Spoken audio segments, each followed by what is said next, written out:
ദേവികുളം മുൻ MLA-യും CPM നേതാവുമായിരുന്ന S Rajendran BJP-യിലേക്ക് ചേക്കേറുന്നു എന്ന രീതിയിൽ വാർത്തകൾ വരുന്നു. BJP സംസ്ഥാന അധ്യക്ഷൻ രാജീവ് ചന്ദ്രശേഖറുമായി അദ്ദേഹം ചർച്ച നടത്തിയെന്നാണ് എസ് രാജേന്ദ്രൻ 24-നോട് തന്നെ സ്ഥിരീകരിച്ചത്. എന്നാൽ ദേവികുളത്ത് താൻ മത്സരിക്കില്ലെന്നും എസ് രാജേന്ദ്രൻ പറയുന്നു.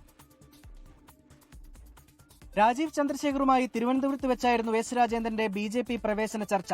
നേരത്തെ ഡൽഹിയിലെത്തി പ്രകാശ് ജാവദേക്കറുമായും ചർച്ച നടത്തിയിരുന്നു. BJP-യിൽ ചേരുന്നതിൽ വ്യക്തിതാൽപര്യമില്ലെന്നും പ്രത്യേക നിബന്ധനകൾ മുന്നോട്ട് വെച്ചിട്ടില്ലെന്നും രാജേന്ദ്രൻ. പ്രഖ്യാപനങ്ങളൊന്നും നടത്തിയിട്ടില്ല. ഇതേ ഉള്ളൂ കാര്യം. കണ്ടിരുന്നു, സംസാരിച്ചിരുന്നു എന്നുള്ളത് ശരിയാണ്. നമ്മളും ചില കാര്യങ്ങൾ പറഞ്ഞിട്ടുണ്ട്. വ്യക്തിപരമായി സ്ഥാനമാനങ്ങളോ അല്ലെ പിന്നെ മത്സരമോ അങ്ങനെയൊന്നും ആവശ്യപ്പെട്ടിട്ടില്ല. ഇതാണ് സംസാരിച്ചിരുന്നു എന്നുള്ളത് ശരിയാണ്. സംസാരിച്ചിട്ടുണ്ട്. BJP നേതാക്കൾ പങ്കെടുത്ത് മൂന്നാറിൽ നടക്കുന്ന യോഗത്തിൽ രാജേന്ദ്രൻ BJP അംഗത്വം സ്വീകരിക്കും. 2021 നിയമസഭാ തെരഞ്ഞെടുപ്പിൽ ദേവികുളത്തെ LDF സ്ഥാനാർത്ഥി A രാജയെ തോൽപ്പിക്കാൻ രാജേന്ദ്രൻ ശ്രമിച്ചുവെന്ന് CPIM കണ്ടെത്തിയിരുന്നു. ഇതിനു പിന്നാലെ സസ്പെൻഷൻ. പിന്നീട് പാർട്ടിയിലേക്ക് തിരികെ എത്തിക്കാൻ ശ്രമിച്ചെങ്കിലും രാജേന്ദ്രൻ വഴങ്ങിയില്ല. 24 ഇടുക്കി.